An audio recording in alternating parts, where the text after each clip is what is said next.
오늘 우리에게 주신 하나님의 말씀은 마태복음 12장 22절에서 30절입니다. 잠시만요.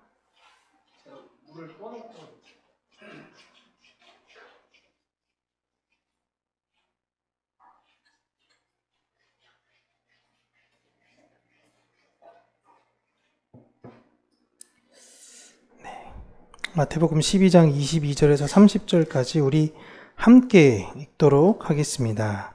그때 귀신 들려 눈 멀고 말 못하는 사람을 데리고 왔거늘 예수께서 고쳐주시매 그 말 못하는 사람이 말하며 보게 된지라. 무리가 다 놀라 이르되 이는 다윗의 자손이 아니냐 하니 바리새인들이 듣고 이르되 이가 귀신의 왕 바알세불을 힘입지 않고는 귀신을 쫓아내지 못하느니라 하거늘 예수께서 그들의 생각을 아시고 이르시되 스스로 분쟁하는 나라마다 황폐하여질 것이요 스스로 분쟁하는 동네나 집마다 서지 못하리라. 만일 사탄이 사탄을 쫓아내면 스스로 분쟁하는 것이니 그리하고야 어떻게 그의 나라가 서겠느냐.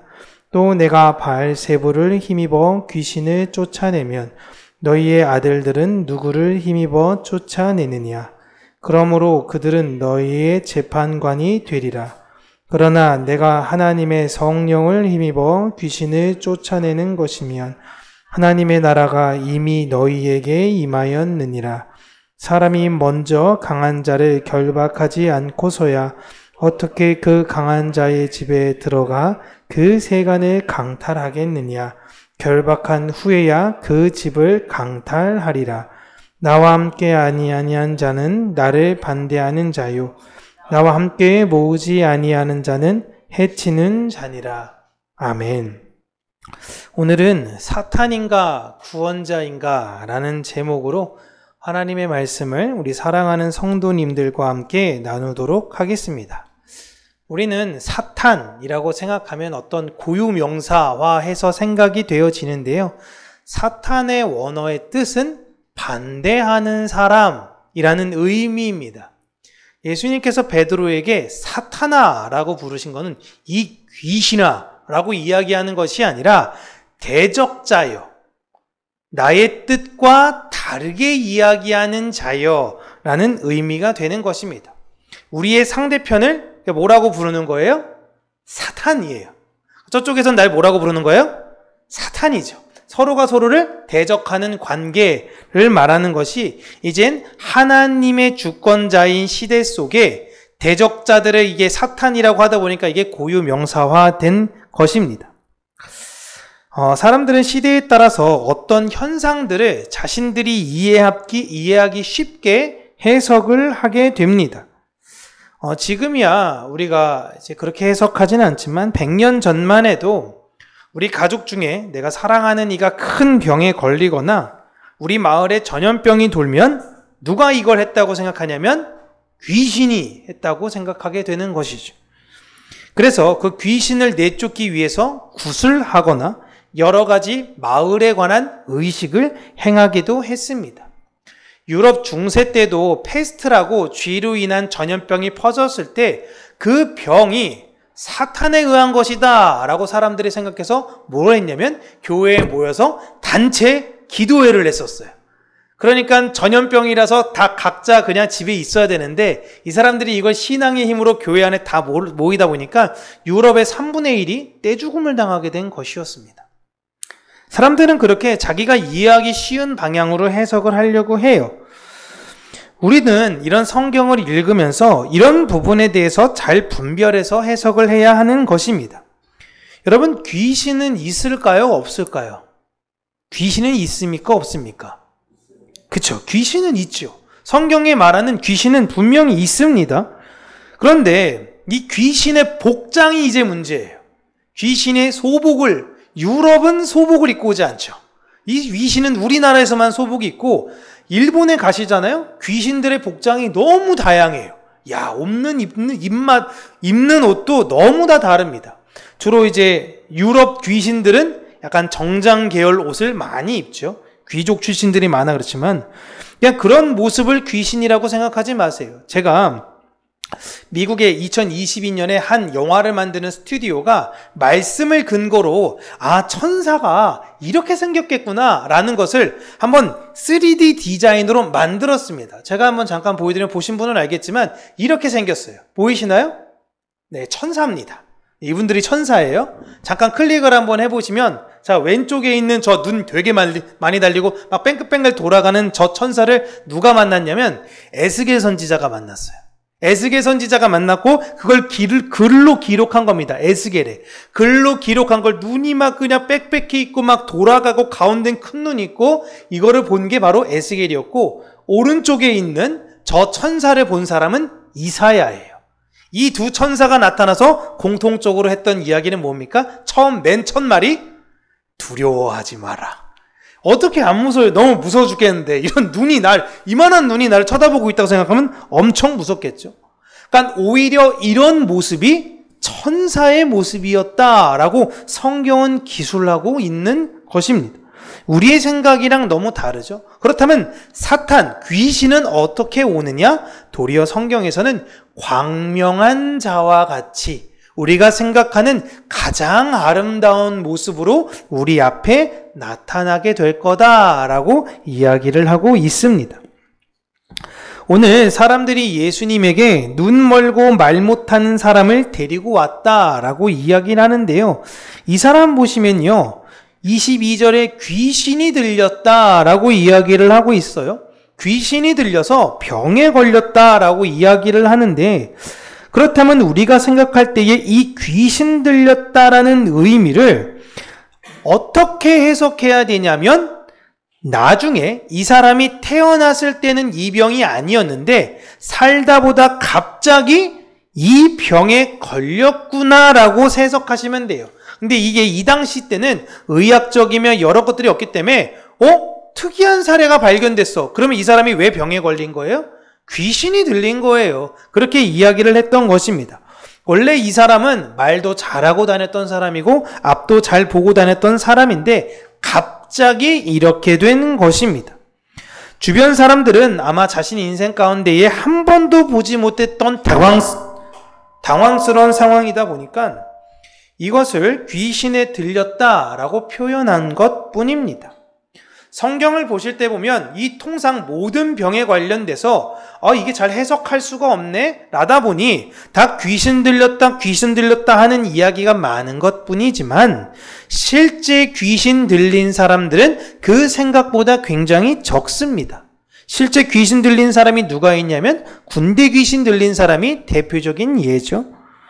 그런데 귀신이 들린 것이 아닌 후천적으로 갑작스럽게 병에 걸린 분들도 있는 거예요. 아주 특이한 일이 발생된 사람이다 보니 이 사람을 가리켜 성경에선 귀신 들린 사람, 당시의 사람들이 그냥 그 사람을 볼 땐 어떤 사람이냐면 귀신 들린 사람이라는 표현을 그대로 적은 것입니다. 그러나 이제 우리는 이걸 잘 분별해서 읽어야 되는 것이죠. 그러나 우리가 다시 한번 생각해야 될 때는 이 세상 모든 병을 주관하는 주체는 귀신이 절대 아닙니다. 하나님이세요.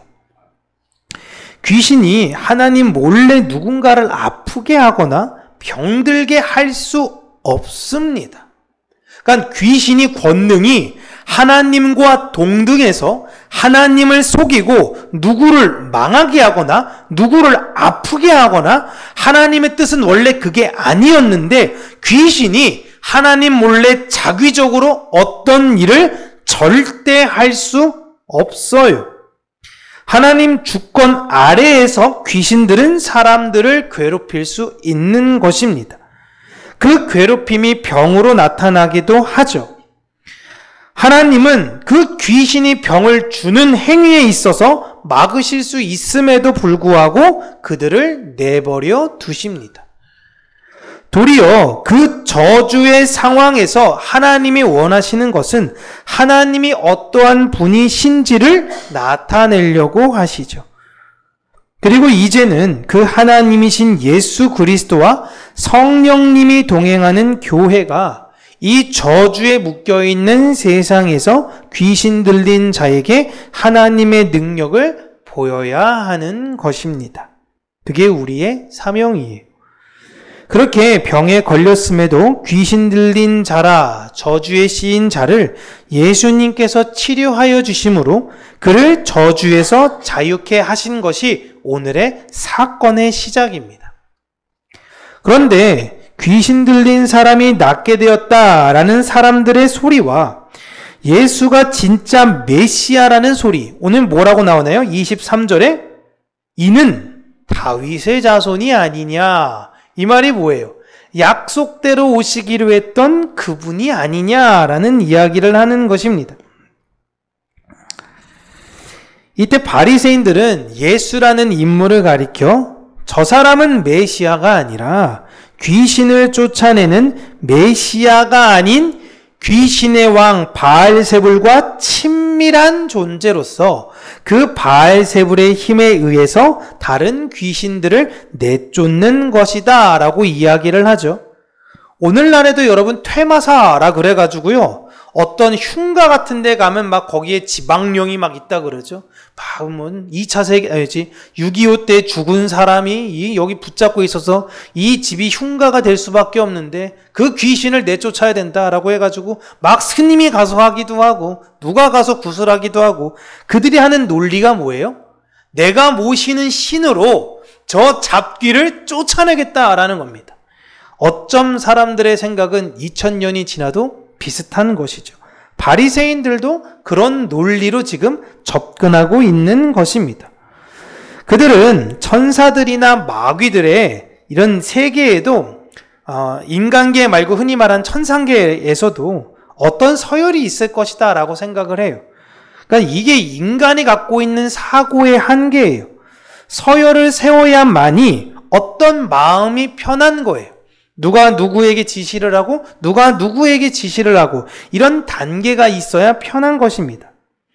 그런 그들의 논리에 예수님께서는 세상의 나라들도 내부적 권력 다툼을 하면 다 망하게 되는 걸 너희가 보지 않았니? 너희 집안도, 여러분 우리 집안이 망하게 되는 거는요, 집안에 큰 우환이 있어서 집안이 망하지 않습니다. 어떤 일이 있을 때 그 집안의 내부적 갈등이 일어나 서로 싸워서 집안이 망하게 되는 거예요. 왜 부자들이 망하게 돼요? 외부에 여러 가지 힘들과 어려움이 있어서 망하게 되나요? 물론 그런 경우도 있긴 하겠지만 그런 경우에 가족이 한 마음으로 똘똘 뭉치면 나중에 재기합니다. 그런데 대부분 유산 상속의 문제, 여러 가지 이런 걸로 인해서 갈기갈기 다 찢어지는 경우가 많아요. 만약 사탄끼리 이런 내부 다툼의 문제가 발생되게 된다면 그 사탄의 나라도 얼마 안 가 무너지게 되지 않겠니? 라고 예수님께서 이야기하고 있는 거죠. 그리고 너희들도 아프고 병든 다른 이들을 치유하고 너희들의 그런 치유에서도 그들이 낫기도 하던데, 그렇다면 나야 그렇다 치고 너희들은 누구를 힘입어 그 병을 쫓아내고 있는 것이냐라는 거예요. 이 말씀을 볼 때 바리새인들도 당시에 병든 사람들을 낫기 위해서 마냥 애썼던 것 같아요.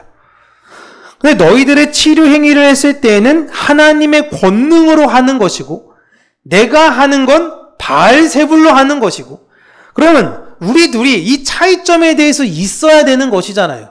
그런데 사실상 차이점이 없는 거예요.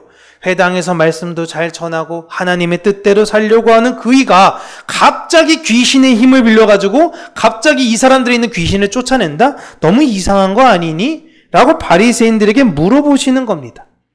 그리고 내가 만약 성령의 능력으로 지금 이 사역을 하고 있는 것이라면 하나님의 약속대로 오시기로 했던 그 나라, 그 하나님의 나라는 이미 온 것이라는 말씀을 하십니다. 이사야 선지자 때부터 예언되었을 때에 메시아가 오면 아주 놀라운 치료의 특징이 딱 하나가 있었어요. 죽은 사람 살려내고 이런 건 엘리야 선지자, 엘리사 선지자도 했습니다. 아주 놀라운 치유의 능력이 딱 하나가 뭐냐면요, 보지 못하는 자들이 보게 될 것이다라는 거였습니다.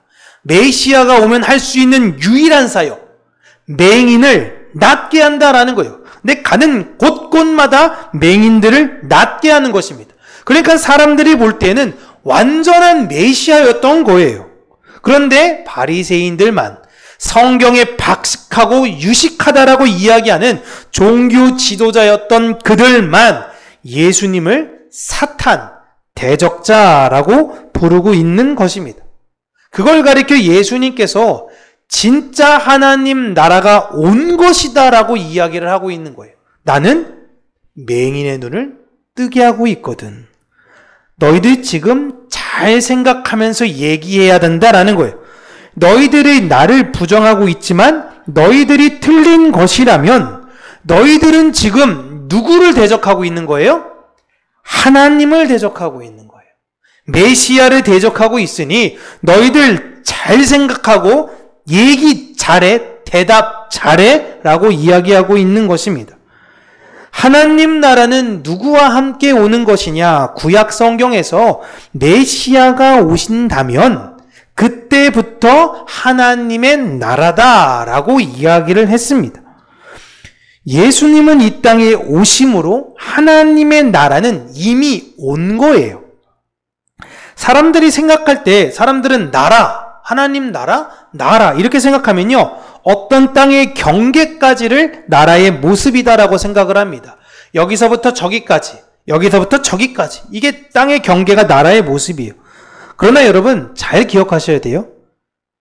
성경에서 하나님의 나라는 하나님의 약속이 미치는 곳, 그 범위를 의미합니다. 다시 한번요. 하나님 나라는 하나님 약속이 미치는 곳이 범위예요.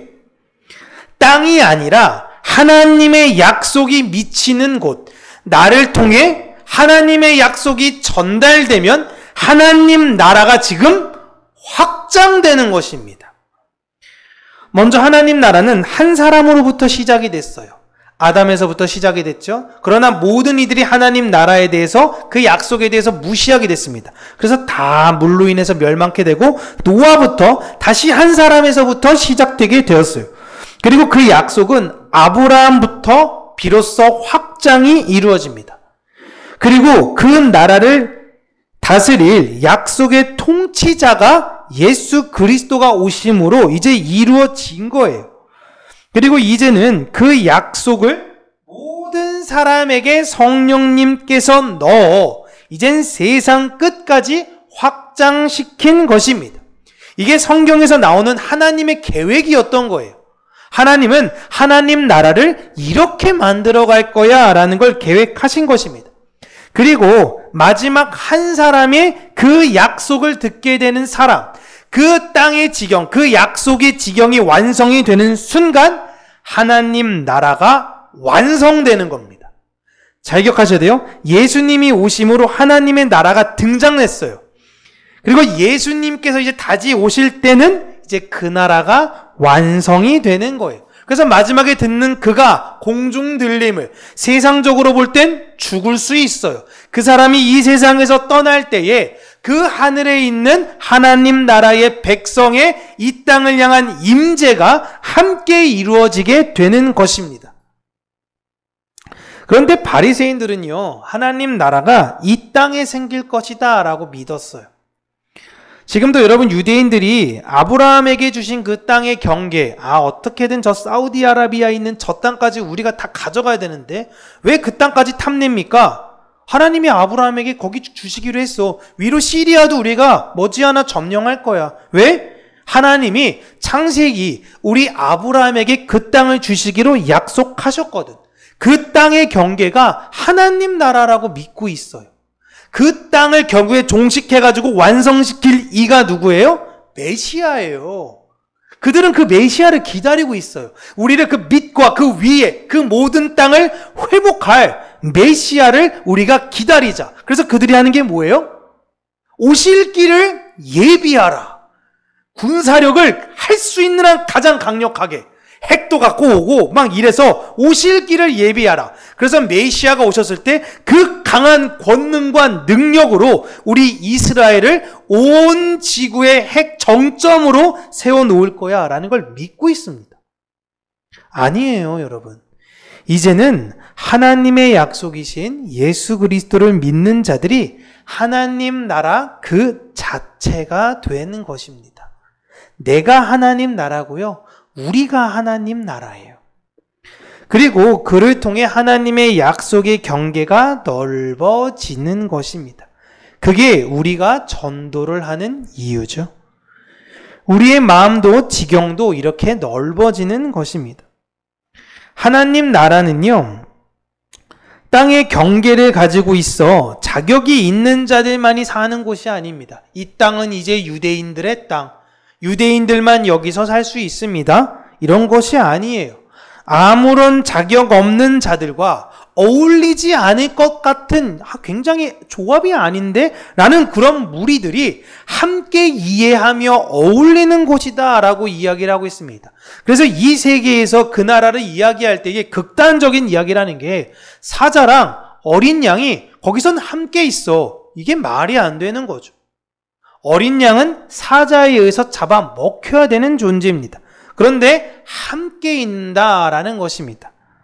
건강한 사람과 몸이 아픈 사람, 무식한 사람과 똑똑한 사람, 이들이 함께 섬기며 함께 나누며 살아가는 곳이 하나님 나라예요.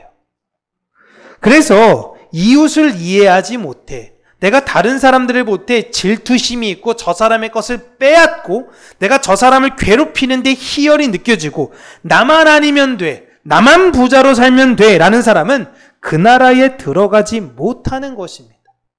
그 나라는 누가 들어가느냐? 이웃을 사랑하는 사람들이 들어가는 곳이에요. 그리고 예수님께서 이 땅에 오신 목적을 다시금 바리새인들에게 알려주시는데요. 내가 바알세불과 같은 편이라고 한다면 내가 저 사람을 굳이 낫게 해줄 이유가 없지 않겠느냐라는 이야기를 하시는 거예요. 야, 내가 진짜 귀신의 왕과 친해. 그럼 내가 저 사람을 왜 낫게 해줄까? 저 사람이 나와서 예배 드릴 수도 있고 하나님께 영광 돌릴 수도 있고 이런 최악의 사태가 나타날 수 있는데 왜 내가 저 사람을 치료해주며 저 사람에게 예배 드리라고 이야기하는 것이겠느냐? 말이 안 맞잖아요. 그런데 나는 그에게로 가서 힘이 강하여 그의 눈을 멀게 하고 못 듣게 하고 그를 붙잡고 있는 도둑과 같은 마귀를 결박했고 그 사람을 자유하게 해주려고 왔다는 것입니다. 이걸 좀 다소 거칠게 도둑에 관련된 예를 하죠. 그 세간을 강탈하러 왔다. 그러니까 이 말을 좀 거칠게 이야기하는데 나는 그 사람을 뺏으러 왔다라는 거예요. 누구에게로부터요? 마귀에게로부터 내가 뺏으러 왔어 라고 이야기를 해주고 있는 것입니다. 이 말은 이 세상에서 진리를 발견하지 못하고 성령의 음성을 듣지 못하는 이 우리를 못 듣게 막고 못 보게 막고 있는 이 마귀를 예수님께서 결박하고 우리를 풀어주러, 우리를 자유롭게 해주러 예수님께서 오셨다라는 그 의미를 이야기하고 있는 것입니다. 지금 예수님께서 바리새인들에게 너희가 내가 귀신의 앞잡이인지 아니면 메시아인지 헷갈려하는 것 같은데 너희들이 내 이야기를 듣고 어디 한번 판단해봐라 라고 이야기를 하고 있는 것입니다. 아마 이들 중 많은 사람들이 이 이야기를 듣고 헷갈렸을 거예요. 이 이후에도요 바리새인들이 서로 논쟁하고 서로 토론합니다. 그래가지고 진짜 이 사람이 메시아가 맞냐? 이 메시아가 율법에 대해서 이렇게 어기는데 메시아가 아니지 않을까? 그런데 만약에 메시아라면 내가 지금 하나님을 대적하고 있는데 어떻게 해야 되는 거지? 라며 바리새인들도 패가 갈려가지고 어디를 따라가야 될지 몰랐던 거예요. 바리새인 중에 핵심적인 사람이었던 한 분이 니고데모라는 분이 있었습니다. 이 니고데모라는 분도 이런 바리새인들의 토론과 이런 내용으로 인해서 혼란스러웠던 거예요. 그래서 예수님을 만나서 물어보려고 합니다. 근데 언제 찾아가요? 밤에 찾아가요. 밤중에. 깜깜해서 아무도 모를 때 혹시나 내가 바리새인의 권위자인 내가 갔다간 논란이 될 수 있고 부끄러울 수도 있으니 밤중에 몰래 찾아가 예수님에게 구원과 거듭남에 대해서 물어보는 것입니다. 그들도 계속 헷갈렸던 거예요. 그런데 예수님은 그들을 향해서 단호하게 말씀하십니다. 자신과 함께하지 않는 것은 자신의 편에 서지 않는 것이라고 분명하게 이야기를 하세요. 예수님의 이 말씀을 놓고 보면 이 세상에 중간이라는 것은 없어요. 선택을 해야 되는 것입니다. 메시아를 선택할 거냐 아니면 흔히 우리가 알고 있는 사탄을 선택할 것이냐. 반대로 이야기하면 하나님을 선택할래 아니면 하나님을 선택하지 않을래 라는 거예요. 우리가 흔히 이단이라고 말하는 사람들의 특징에 대해서 이야기해 보면요, 여러분은 어떻게 이단들을 구분하고 계시나요? 저 사람 이단 아니야? 라고 할 때 여러분 어떻게 그 사람을 이단이다 아니다 라고 판단하고 계세요? 누가 자, 교회에서 저 사람 이단으로 결정했습니다. 이제부터 이단입니다. 아, 이단이구나. 아, 미안합니다. 저 사람 이단 아닙니다. 아, 이단 아니구나. 이런 거예요? 실제로 지금 이런 일들이 이루어지고 있죠. 좀 뭐 잘 나가. 뭔가 좀 약간 특이하고 독특해. 이재철 목사님 2단. 실제로 통합 측에서 했었죠. 우리 합동 측에서 했던 거는 와, 순복음 조용기 목사님 2단. 잘못된 것. 그러다 좀 얼마 지나지 않아서 취소. 이게 뭐 하는 거예요, 이게? 근거가 있어야 될 거 아닙니까? 근거가. 물론 근거 없이 이야기하진 않죠. 그런데 그렇게 자꾸만 이야기하면요, 사람들은 헷갈려요. 그 2단이라는 거야? 아니라는 거야? 어떻게 하라는 거야? 라는 겁니다. 여러분, 말씀을 전하는 자들을 보실 때 그 자가 하나님 편이라고 이야기를 하면서 세상 기득권의 편에 서 있고 어려운 사람들을 그 공동체가 돌보기보다는 세력을 확장하기를 원한다 라는 것이 보여져요. 그게 느낌이 이상하게 그렇게 느껴져요. 그러면 경계하세요. 이렇게 하면 복 받는다, 저렇게 하면 복 받는다. 성경에서 예수님께서 그런 말씀 한마디도 하지 않으셨습니다. 심령이 가난하면 복 받는다. 너는 너의 재산을 팔아 어려운 사람들에게 나눠주고 나를 따라와라.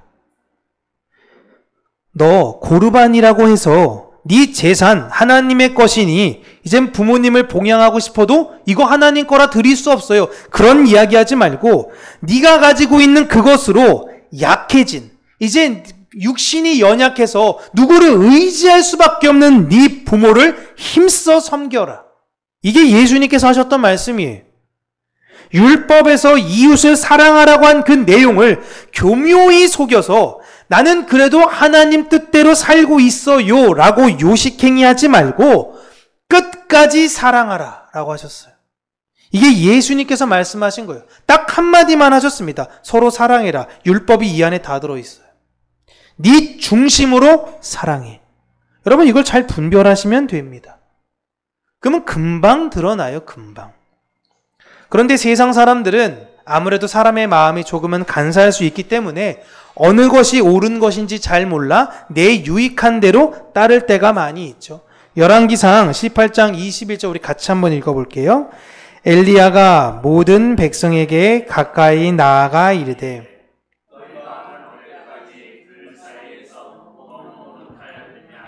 여호와가 만일 하나님이면 그를 따르고 바알이 만일 하나님이면 그를 따를지니라 하니 백성이 말 한마디도 대답하지 아니하는지라. 아멘. 엘리야 당시에 바알과 하나님이 뚜렷하게 대립이 되고 있는 이런 상황입니다. 하나님을 모르는 게 아니었어요. 이스라엘 백성들. 지금 엘리야가 이방인들에게 이 이야기를 하고 있는 게 아니거든요. 내 아버지의 아버지의 아버지 때부터 우리는 바알을 섬겼습니다. 이런 사람들한테 이야기하는 게 아니라 하나님을 믿고 있다고 이야기하고 하나님을 알고 있다고 이야기하는 그들에게 이야기를 합니다.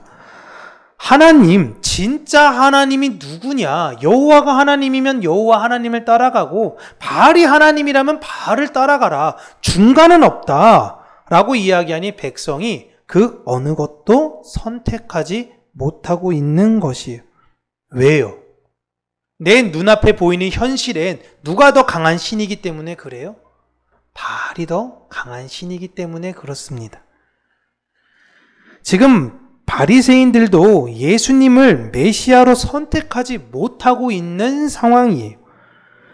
그를 메시아로 인정하는 그 순간 나는 그의 제자가 되는 것이고, 그로 인해서 내가 여태까지 배워왔고 수업했고 내가 받았던 모든 것들을 처음부터 다시 해야 돼요. 자신의 공동체에서 벌어질 수도 있습니다. 여기 똑같은 거예요. 바알을 선택하면 내 공동체 사람들이 다 바알을 선택했으니까 먹고 사는 거에 있어서 큰 어려움이 없는데, 하나님을 선택하면 어떻게 돼요? 여호와를 선택하면 어떻게 돼요? 내 모든 걸 다 잃어버릴 수가 있는 거예요. 그들 제사 가운데 가지도 않으니까 나 이제 농사에서 이제 벼 베야 되는데 품앗이 좀 해줘. 아무도 안 와요. 나 혼자 베다 힘들어가지고 쓰러질 수 있고, 아무도 나한테 농기계를 안 빌려주는 거고, 아무도 내가 사는 거에 있어서 협조적이지 않은 겁니다. 그런데 어떻게 바알을 안 섬길 수 있냐고요. 바리새인도 마찬가지예요. 우리도 마찬가지예요. 사람들은 이게 무서워요. 현실적인 거. 내 눈앞에 내가 오늘은 무엇을 먹어야 할지, 무엇을 마셔야 할지, 내가 이게 너무나 없어지는 것에 대한 공포가 있습니다. 그러나 어느 날 갑자기 귀신 들렸다라고 주변에서 이야기해요. 갑자기 잘 있다가 자고 일어났더니 앞이 안 보여요. 소리가 안 들려요. 이게 왜 이러는지도 모르겠어요. 근데 주변 사람들로부터 내가 어떻게 비춰질까? 이제 전전긍긍하는 겁니다. 아마도 사람들은 나를 저주받은 자, 하나님으로부터 버림받은 자라고 여겨지겠지? 라고 이런 두려움 속에서 이 사람은 살았는데, 아무도 자기를 돌보지 않은 이 상황 가운데에 예수님께서 오셔서 치료해 주신 것입니다. 이 사람에게 있어서는 모든 사람들이 예수 그리스도가 잘못됐다 하더라도 예수 그리스도는 자신에게 있어서 구원자예요. 메시아인 것입니다. 누가 여러분 영혼의 치료자이십니까? 누가 여러분들을 치료해 주셨나요? 이 세상의 명예, 이 세상의 부유함, 그게 내 영혼을 치료해 줬던가요? 그럼 그게 나에게 하나님이에요.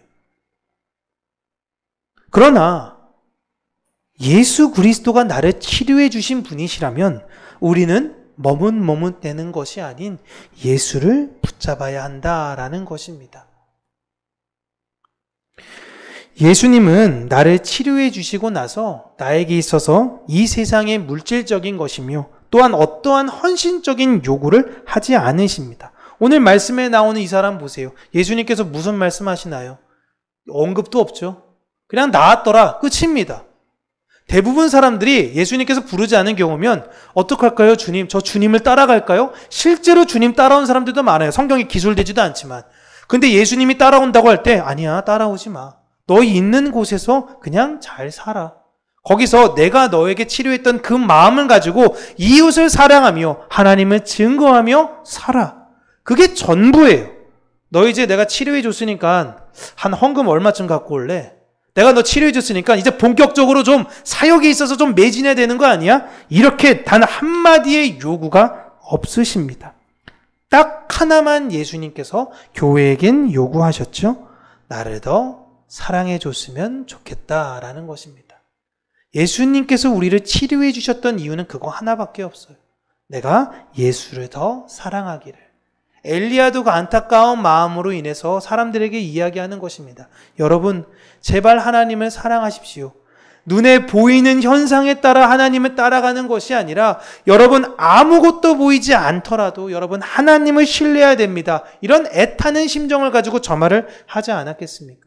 그리고 나서 기적이 일어나니까 사람들이 어떻게 돼요? 다 엎드려지고 여호와 그가 하나님이다. 그가 하나님이다.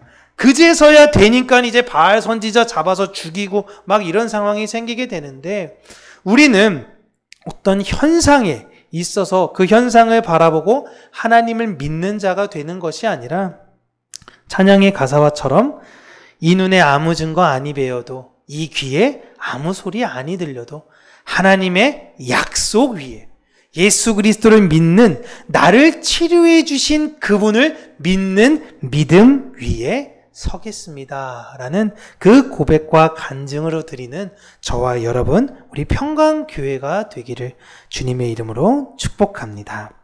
기도하겠습니다. 살아계신 하나님 아버지, 우리가 예수님을 따라가는 자들이 되게 하여 주시옵소서. 내 영혼의 구세주이신 나를 치유하기 위해, 나를 사랑하기 위해 이 땅에 내려오신 그 예수님을 만난 자로 우리가 이 세상에 따른 부유함과 명예로 내 안에 기쁨을 삼는 자가 되는 것이 아닌 예수를 사랑함으로 예수님 자체로 우리가 기쁨을 누리는 자들이 되게 하여 주시기를 간절히 간구하고 소원합니다. 내가 쌓아 올린 지식과 내가 쌓아 올린 명예와 내가 쌓아 올린 그 재산이 도리어 내 눈을 가리고 내 귀를 멀게 하여 하나님을 하나님으로 바라보지 못하고 예수 그리스도를 온전히 따르게 하지 못하게 할 수 있다라는 것을 내가 늘 경계하며 내 안에 욕심을 내려놓고 하나님의 뜻이 어디에 있는가, 예수 그리스도께서 걸으셨던 길이 어디에 있는가를 우리가 잘 살펴 성령님과 함께 그 길을 동행하는 자들이 될 수 있도록 올 한 해 하나님 은혜 주시기를 간절히 간구하고 소원합니다.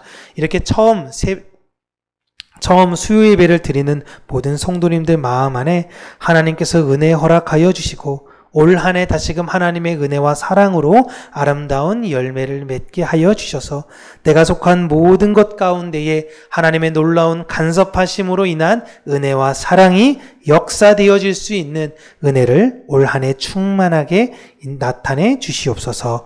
예수님 이름으로 기도합니다. 아멘.